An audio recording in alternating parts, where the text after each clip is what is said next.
बरेच दिवसापासून शेंगदाण्याचा कूट बनवून ठेवायचा म्हणत होते, पण त्याला काही मुहूर्त लागत नव्हता.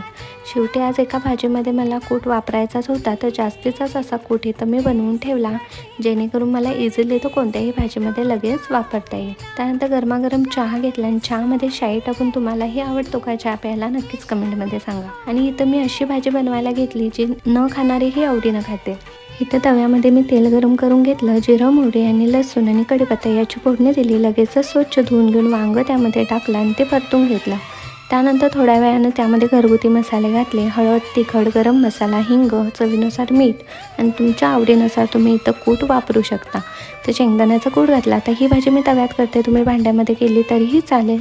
आणि छान अशी ही वाफेवर परतून घ्यायची आहे. अगदी थोडंसं पाणी घालायचं आहे आणि अशा प्रकारे जर तुम्ही भाजी बनवलात तर न खाणारेही आवडीनं खातील.